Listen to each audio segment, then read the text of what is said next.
నమస్కారం ETV news కి స్వాగతం. ముందుగా ముఖ్యాంశాలు. సోషల్ మీడియాలో అసభ్య పోస్టులను కట్టడి చేయాలన్న ఏపీ హైకోర్టు. భావ వ్యక్తీకరణ స్వేచ్ఛ పేరుతో వ్యక్తుల ప్రతిష్టకు భంగం కలిగించొద్దని స్పష్టీకరణ. ఏపీ ఫైబర్ నెట్లో ఆరోపణలపై మంత్రి జనార్దన్ రెడ్డికి ఎండీ వివరణ. నేడు సీఎంను కలిసి వాస్తవ పరిస్థితిని వివరించనున్న ఐఏఎస్ అధికారులు. నెల్లూరు జిల్లాలో వేగంగా బీపీసీఎల్ ఏర్పాటు ప్రక్రియ. చంద్రబాబు చొరవను ప్రశంసించిన కేంద్ర మంత్రి హర్దీప్ సింగ్ పూరి. ప్రజాభవన్లో నేడు బీసీ నేతలతో రేవంత్ రెడ్డి సమావేశం. కులగణన 42% రిజర్వేషన్లపై అనుమానాలు నివృత్తి చేయనున్న ముఖ్యమంత్రి. ఏపీలో రిపోర్ట్ చేయాలని 3 ఐపీఎస్లకు కేంద్రం ఆదేశం. అంజనీ కుమార్, అభిలాష బెస్ట్, అభిషేక్ మహంతికి తప్పని స్థాన చలనం. హిందీ భాష బోధనపై తమిళనాడు కేంద్రం మాటల యుద్ధం. బలవంతంగా రుద్దొద్దన్న సీఎం స్టాలిన్. భాషల పేరుతో గొడవలు వద్దన్న ప్రధాని మోదీ. భద్రతా బలగాల సమాచార మార్పిడికి భారత్, బంగ్లా అంగీకారం. ఇరు దేశాల అడిషనల్ డైరెక్టర్ జనరల్ల మధ్య ప్రారంభం కానున్న హాట్ లైన్ సదుపాయం.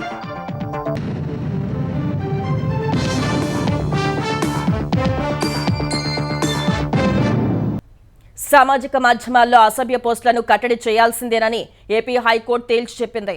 అసభ్య పోస్టుల వ్యవహారంలో సజ్జల భార్గవరెడ్డి, వైసీపీ నేతల ముందస్తు బెయిల్ పిటిషన్పై విచారణ జరిపిన న్యాయస్థానం ఘాటు వ్యాఖ్యలు చేసింది. పోస్టుల వ్యవహారంలో పిటిషనర్లు హద్దులు మీరారని వ్యాఖ్యానించింది. అభిప్రాయాలు స్వేచ్ఛగా చెబుతున్నామంటూ వ్యక్తుల ప్రతిష్టకు భంగం కలిగించడానికి వీల్లేదని స్పష్టం చేసింది. పోస్టుల్ని నివారించేందుకు తీసుకున్న చర్యలేంటో తెలపాలని పోలీసుల్ని ఆదేశించింది. ఏపీ సీఎం, డిప్యూటీ సీఎం, పలువురు మంత్రులు, వారి కుటుంబ సభ్యులపై సామాజిక మాధ్యమాల్లో అసభ్యకర పోస్టులు పెట్టిన కేసులో ముందస్తు బెయిల్ కోసం వైసీపీ సోషల్ మీడియా పూర్వ ఇన్ఛార్జ్ సజ్జల భార్గవరెడ్డి, సిరిగిరెడ్డి అర్జున్ రెడ్డి, వైసీపీ సానుభూతి పరులు దాఖలు చేసిన పిటిషన్లపై హైకోర్టు విచారణ జరిపింది. పోలీసుల తరపున వాదనలు వినిపించిన పీపీ లక్ష్మీనారాయణ పిటిషనర్ల చర్యలు వ్యవస్థీకృత నేరం కిందికొస్తాయన్నారు. తప్పుడు పోస్టులు పెట్టేందుకు తాడేపల్లిలోని వైసీపీ సోషల్ మీడియా కార్యాలయంలో 400 మందికి పైగా పనిచేశారని తెలిపారు. ప్రధాన కార్యాలయం నుంచి వచ్చిన పోస్టులు, ఫోటోల్ని వివిధ గ్రూపుల్లో పోస్టు చేసేవారని, దానికి డబ్బులు చెల్లించేవారని నివేదించారు. నచ్చని ప్రతి వ్యక్తిని, వర్గాన్ని వదిలిపెట్టకుండా పోస్టు చేశారని తెలిపారు. న్యాయమూర్తుల్ని, చివరికి దేవుణ్ణి సైతం వదిలిపెట్టలేదని నివేదించారు. పిటిషనర్లు నిరక్షరాస్యులేవీ కాదని, బాగా చదువుకున్న వారేనని పేర్కొన్నారు. వ్యక్తిత్వ హననం, ప్రతిష్టల్ని దెబ్బతీయడం, అపకీర్తి పాలు చేయడం, బెదిరించడంలో ఆకాశమే హద్దుగా చెలరేగిపోయారని తెలిపారు. ప్రజాస్వామ్య వ్యవస్థలో ఇలాంటి వాటికి తావులేదని వాదనలు వినిపించారు. ఎస్సీ ఎస్టీ అట్రాసిటీ చట్టం కేసు నమోదైన సందర్భంలో నిందితులు నేరుగా హైకోర్టును ఆశ్రయించడానికి వీల్లేదన్నారు. సెక్షన్ 14A ప్రకారం ముందుగా ఎస్సీ ఎస్టీ ప్రత్యేక కోర్టును ఆశ్రయించారని వాదనలు వినిపించారు. ఒకరిపై మరొకరు ప్రతీకారం తీర్చుకోవడం కోసం చేసే వ్యాఖ్యలతో అంతిమంగా సామాజిక మాధ్యమ సంస్థలు లాభపడుతున్నాయని హైకోర్టు వ్యాఖ్యానించింది. సోషల్ మీడియాలోని అసభ్య పోస్టుల్ని కట్టడి చేయాల్సిన అవసరం ఉందని పేర్కొంది. అభిప్రాయాలు స్వేచ్ఛగా వెల్లడించేందుకు చట్టం అనుమతిస్తుందన్న కారణంతో వ్యక్తుల ప్రతిష్టకు భంగం కలిగేలా సామాజిక మాధ్యమాల్లో అసభ్యకర పోస్టులు పెట్టడానికి వీల్లేదంది. ఫోటోల్ని మార్ఫింగ్ చేస్తున్నారని, ఏది అసలైందో ఏది నకిలీదో గుర్తించలేకున్నామని తెలిపింది. డీప్ ఫేక్ ఫోటోలపైన పోలీసులు దృష్టి పెట్టాల్సి ఉందని తెలిపింది. అసభ్యకర, అభ్యంతర పోస్టులు నిరోధించేందుకు, ఇప్పటికే పోస్టు చేసిన వాటిని తొలగించేందుకు సామాజిక మాధ్యమ సంస్థలకు ఏవైనా సూచనలు చేశారా? దానికోసం తీసుకున్న చర్యల వివరాలు కోర్టు ముందుంచారని స్పష్టం చేసింది. పోస్టులు పెట్టడంలో పిటిషనర్లు హద్దులు మీరారు అనడంలో సందేహం లేదని ఘాటు వ్యాఖ్యలు చేసింది. తదుపరి విచారణను ఈ నెల 27కు వాయిదా వేస్తున్నట్లు తెలిపింది. ఏపీ ఫైబర్ నెట్ పంచాయతీ మంత్రి జనార్దన్ రెడ్డి వద్దకు చేరింది. దీనిపై నివేదికలు ఇవ్వాలని chairman GV Reddy, MD Dinesh కుమార్లను మంత్రి ఆదేశించారు. చైర్మన్ జీవీ రెడ్డి ఆరోపణల్లో ఎంత వాస్తవం ఉంది, ఆరోపణలకు ఆధారాలేంటన్న అంశాలపై మంత్రి జనార్దన్ రెడ్డి ఆరా తీశారు. మరోవైపు జీవీ రెడ్డి ఆరోపణలపై ఐఏఎస్ అధికారులు సీరియస్గా ఉన్నట్టు తెలుస్తోంది. ఏపీలో ఫైబర్ నెట్ అంశంలో సంస్థ ఎండీతో పాటు మరికొందరు అధికారులపై చైర్మన్ జీవీ రెడ్డి చేసిన ఆరోపణలు కాకరేపుతున్నాయి. ఈ అంశంపై సచివాలయంలో మంత్రి జనార్దన్ రెడ్డిని ఆయన ఛాంబర్లో పెట్టుబడులు, మౌలిక సదుపాయాల కార్యదర్శి Yuvraj, fibre net MD Dinesh Kumar కలిశారు. సంస్థ చైర్మన్ చేసిన ఆరోపణలపై ముగ్గురి మధ్య సుదీర్ఘ చర్చ జరిగింది.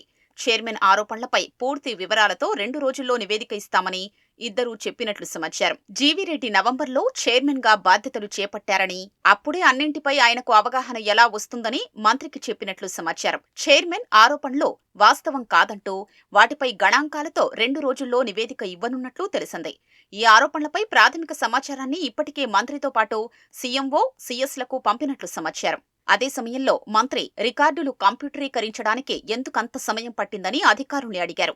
గతేడాది జూన్ 4న ఎన్నికల ఫలితాలు వచ్చాయని, సంస్థ రికార్డులు చోరీ అవుతాయన్న అనుమానంతో 5 నుంచి ఫైబర్నెట్ కార్యాలయాన్ని పోలీసులు స్వాధీనం చేసుకున్నారని చెప్పారు. రికార్డులు ఆన్లైన్లో లేకపోవడంతో వాటిని స్కానింగ్ చేయించి కంప్యూటరీకరించడానికి 3 నెలలు పట్టిందని మంత్రికి వివరించారు. అలాగే జీఎస్టీ నోటీసును ఎందుకు గుర్తించలేదనే దానికి కూడా మంత్రికి వివరించినట్లు తెలుస్తోంది. ఎన్నికల ఫలితాలు వచ్చిన సమయంలోనే జీఎస్టీ సంస్థ నోటీసు పంపిందని, కానీ అప్పుడు మొత్తం మెయిళ్లన్నీ సీజ్ అయ్యాయని అధికారులు చెప్పారు.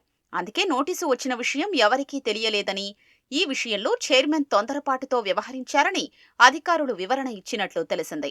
సంస్థ ఎండీగా చేరినప్పటి నుంచి ఏ పనులు చేశారో, చైర్మన్ ఆరోపించిన విషయాల్లో జాప్యానికి కారణాలేంటనే వివరాలతో నివేదిక ఇవ్వాలని ఎండీ దినేష్ కుమార్ కు మంత్రి సూచించినట్లు తెలిసింది. 2024 ఏప్రిల్ నాటికి సంస్థలో 1300 మంది సిబ్బంది ఉన్నారని, ప్రస్తుతం వారి సంఖ్య 850 మాత్రమేనని అధికారులు చెప్పినట్లు సమాచారం.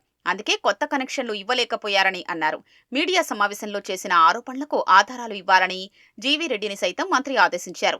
2 రోజుల్లో ఇస్తానని ఆయన చెప్పినట్లు తెలిసింది. ఇప్పటికే ఆధారాల్ని సీఎస్ విజయానంద్కు ఆయన అందించినట్లు తెలిసింది.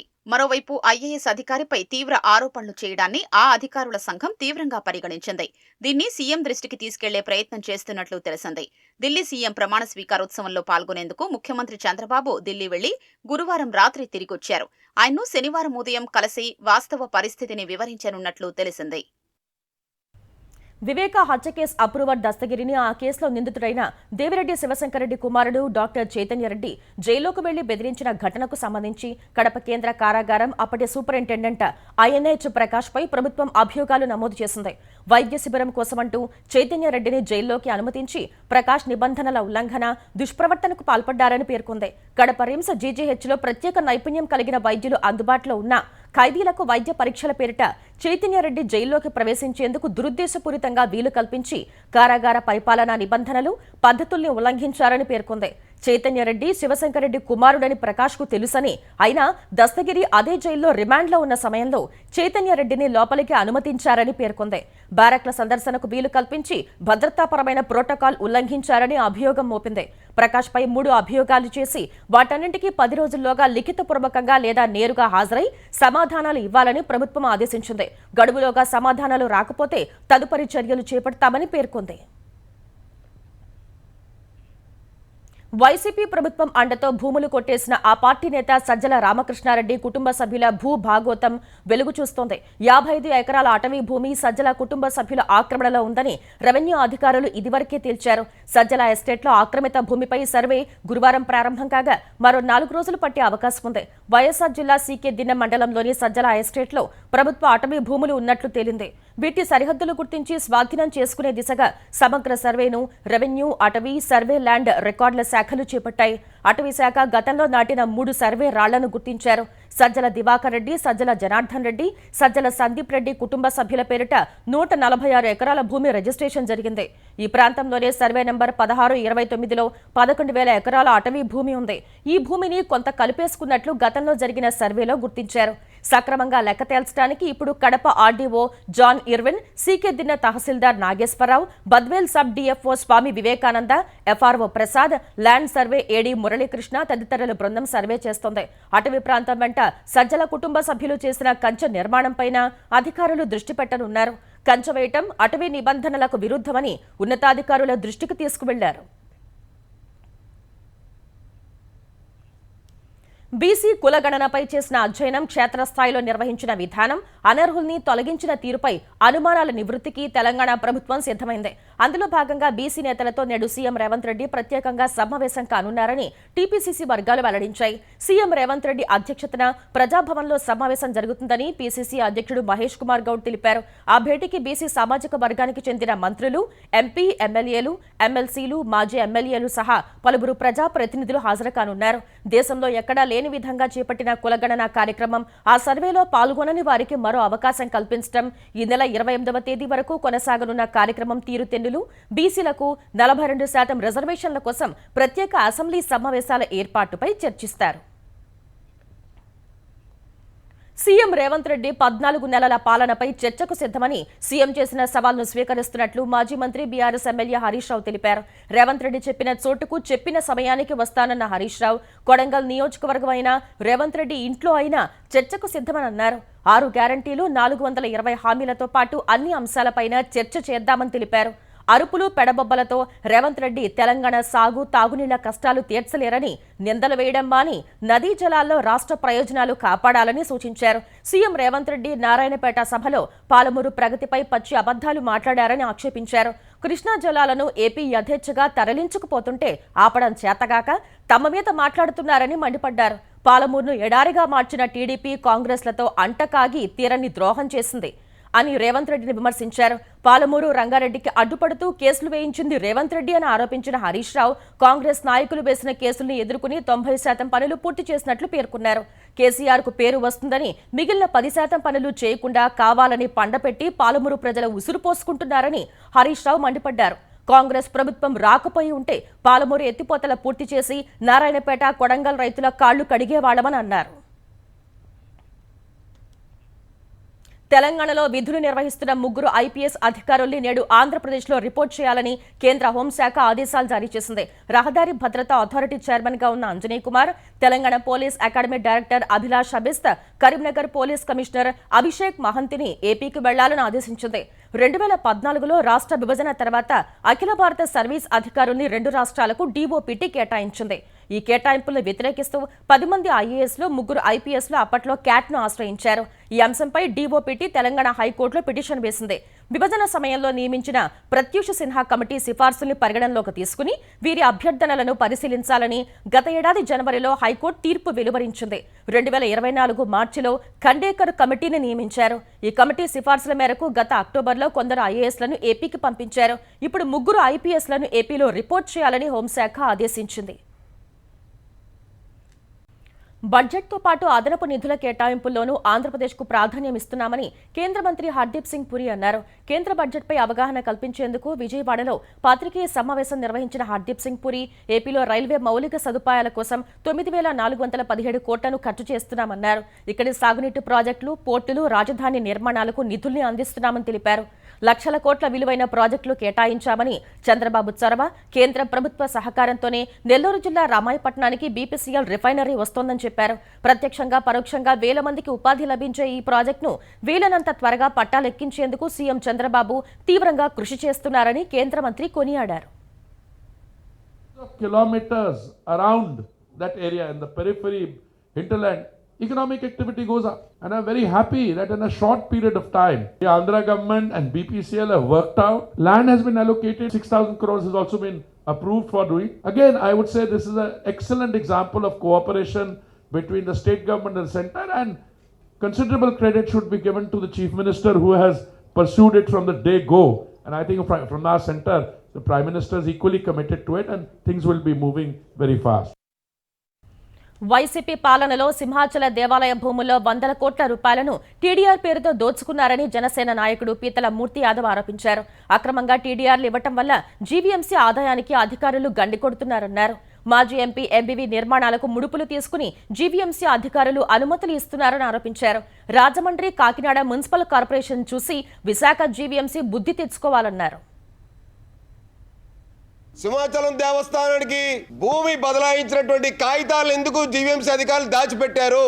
సింహాచలం దేవస్థానం భూమి ఆనాడే ఇచ్చేసింది జీవీఎంసీ. భూమి ఇచ్చేసి అదే భూమికి ఆక్రమణదారులకి 200 కోట్ల రూపాయలు టీడీఆర్లు సర్టిఫికెట్లు వైసీపీ ప్రభుత్వం ఉన్నటువంటి ఆ నాయకులు గాని, జీవీఎంసీ అధికారులు గాని ఈ దస్త్రాలు ఎందుకు ఇప్పటికీ కూడా బయట పెట్టడం లేదు? జీవీఎంసీ కమిషనర్ ఇన్ఛార్జ్ ఉన్నటువంటి జిల్లా కలెక్టర్ గారికి ఈ టీడీఆర్లు ఇచ్చేయచ్చు అని చెప్పి కూడా ఆగ మేఘాల మీద జీవీఎంసీలో ఉన్నటువంటి టౌన్ ప్లానింగ్ ఉన్నతాధికారుల మీద ఒత్తిళ్లు తీసుకొచ్చి బలవంతంగా సంతకాలు పెట్టించి ఒకే భూమితో పాటు ఆక్రమణదారులు టీడీఆర్లు ఇవ్వడం అనేది రాష్ట్ర చరిత్రలో ఎక్కడైనా ఉందా?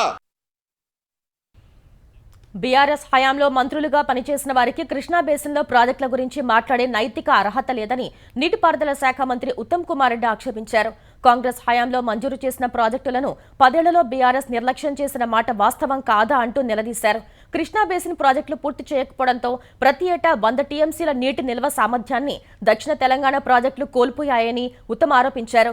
ఎస్ఎల్బీసీ, డిండి, పాలమూరు, రంగారెడ్డి తదితర ప్రాజెక్టులకు నిధులు కేటాయించకుండా నిర్లక్ష్యంతో దక్షిణ తెలంగాణలో కరువు పరిస్థితులు తెచ్చింది బీఆర్ఎస్ హయాంలో కాదా అని ప్రశ్నించారు. 10 ఏళ్లలో వివిధ ప్రాజెక్టుల కింద భూసేకరణ చేయక ప్రాజెక్టులు, కాలువలు, డిస్ట్రిబ్యూటరీల నిర్మాణం అసంపూర్తిగా ఉన్న విషయం వాస్తవం కాదా అని అన్నారు. రేవంత్ రెడ్డి నేతృత్వంలోని కాంగ్రెస్ ప్రభుత్వం రానున్న 3 ఏళ్లలో కృష్ణా బేసిన్లోని అన్ని ప్రాజెక్టుల్ని పూర్తి చేస్తుందని ఉత్తమ్ కుమార్ రెడ్డి స్పష్టం చేశారు. తెలంగాణలో రసాయన ఎరువుల లభ్యతపై రైతుల ఆందోళన పడొద్దని వ్యవసాయ శాఖ మంత్రి తుమ్మల నాగేశ్వరరావు భరోసా ఇచ్చారు. ఎరువుల సరఫరా లభ్యతపై సచివాలయంలో ఉన్నతాధికారులతో సమీక్ష నిర్వహించారు. 8.54 లక్షల మెట్రిక్ టన్నుల యూరియా కావాలని కేంద్రానికి ప్రణాళికలు ఇవ్వగా ఇప్పటి వరకు 6.73 లక్షల మెట్రిక్ టన్నులు మాత్రమే వచ్చిందని అధికారులు మంత్రికి తెలిపారు. ఈ విషయాన్ని కేంద్రం దృష్టికి తీసుకువెళ్లామని, అయినా ఈ నెలలో 45,000 మెట్రిక్ టన్నుల యూరియా తక్కువగా వచ్చిందని తుమ్మల నాగేశ్వరరావు అన్నారు. ప్రస్తుతం రాష్ట్రం వద్ద ఉన్న 1.30 లక్షల మెట్రిక్ టన్నులను రైతుల అవసరాల మేరకు ఆయా జిల్లాలకు సరఫరా చేస్తామని వెల్లడించారు. రాష్ట్రానికి రావాల్సిన యూరియాను వెంటనే పంపించాలని కేంద్ర రసాయనాలు, ఎరువుల శాఖ మంత్రి మన్సుఖ్ మాండవీయకు లేఖ రాసినట్లు వివరించారు. రైతులు కూడా అవసరం మేరకే ఎరువులు కొనుగోలు చేయాలని తుమ్మల నాగేశ్వరరావు విజ్ఞప్తి చేశారు. తెలంగాణలో అరాచక శక్తులు రాజ్యమేలుతున్నాయని, ప్రజా వ్యతిరేక విద్వేషపూరిత పాలన కొనసాగుతోందని బీఆర్ఎస్ నేత ఆర్ఎస్ ప్రవీణ్ కుమార్ మండిపడ్డారు. మాజీ మంత్రి హరీష్ రావుపై సీఎం రేవంత్ రెడ్డి కక్ష కట్టి నేరస్తుడైన చక్రధర్ గౌడ్ను ఉపయోగించుకుని అక్రమ కేసులు పెట్టించారని ఆరోపించారు.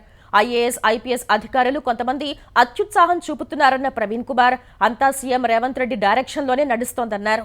హరీష్ రావు పేరు చెప్పాలని వంశీకృష్ణను డీసీపీ విజయ్ కుమార్, ఏసీపీ మోహన్ కుమార్ బెదిరించి నానా దుర్భాషలు ఆడారని మండిపడ్డారు. బీఆర్ఎస్ నేతలు ఆధారాలతో 100 ఫిర్యాదులు ఇచ్చినా ఎఫ్ఐఆర్లు కూడా నమోదు చేయని పోలీసులు చక్రధర్ గౌడ్ ఫిర్యాదుపై మాత్రం 2 నిమిషాల్లోనే ఎఫ్ఐఆర్ నమోదు చేశారని ప్రవీణ్ కుమార్ ఆక్షేపించారు.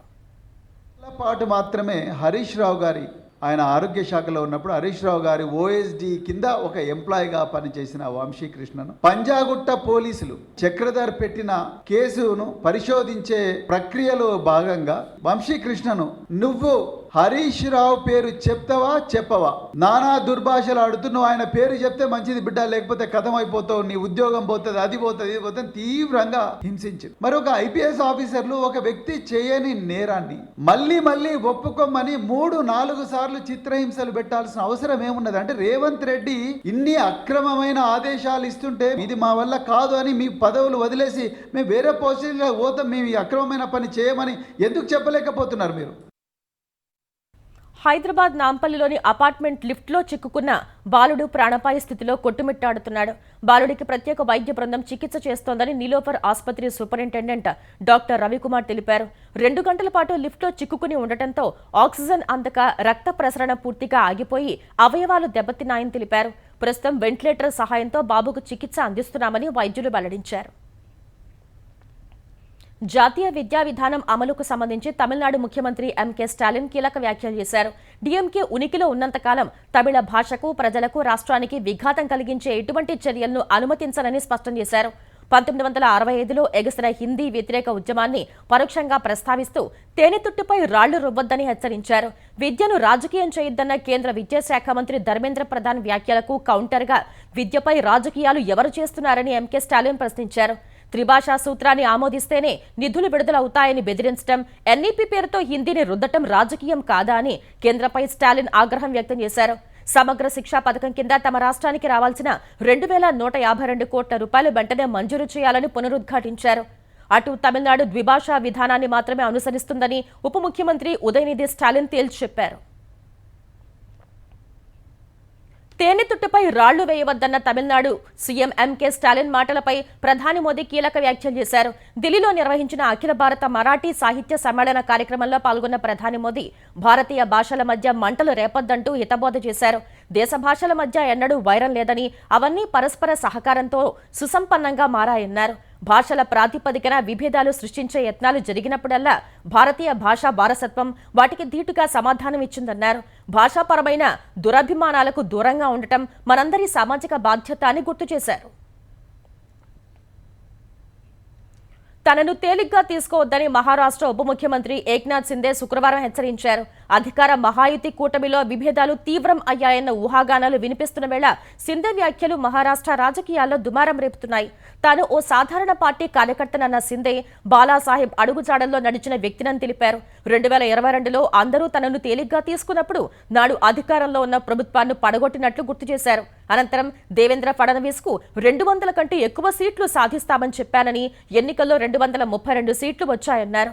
అందుకే తనను తేలిగ్గా తీసుకోవద్దని, అర్థం చేసుకునే వారికి ఈ సూచన సరిపోతుందని హెచ్చరించారు. సింధియా హయాంలో ఆమోదించిన ఓ ప్రాజెక్టును ఫడ్నవీస్ ప్రభుత్వం నిలిపిన నేపథ్యంలో శివసేన నేత ఈ విధంగా స్పందించడం ప్రాధాన్యం సంతరించుకుంది. సరిహద్దు భద్రతా బలగాల డిప్యూటీ కమాండర్ల స్థాయిలో సమాచారాన్ని మార్చుకునేందుకు భారత్, బంగ్లాదేశ్లు అంగీకరించాయి. ఈ మేరకు ఇరు దేశాలు భద్రతా బలగాల అడిషనల్ డైరెక్టర్ జనరల్ స్థాయి అధికారుల మధ్య హాట్ లైన్ సదుపాయం ప్రారంభించనున్నారు. సరిహద్దులో కంచె ఏర్పాటుకు 99 కొత్త ప్రాంతాలను 2 దేశాలు గుర్తించాయి. ఇరు దేశాల మధ్య కంచె లేని 4096 కిలోమీటర్ల పొడవైన సరిహద్దులో కంచె వేసేందుకు అంగీకరించాయి. భారత్కు చెందిన బీఎస్ఎఫ్, బంగ్లాదేశ్కు చెందిన బోర్డర్ బంగ్లాదేశ్ల మధ్య జరిగిన ద్వైవార్షిక డైరెక్టర్ జనరల్ స్థాయి సమావేశంలో ఈ నిర్ణయాలు తీసుకున్నారు. హసీనా ప్రభుత్వం పడిపోయిన తర్వాత జరిగిన తొలి సరిహద్దు దళాల సమావేశం ఇదేనని అధికారులు తెలిపారు. ఈ నెల 18 నుంచి 20 వరకు జరిగిన ఈ సమావేశాలు ఫలవంతంగా ముగిసినట్లు చెప్పారు.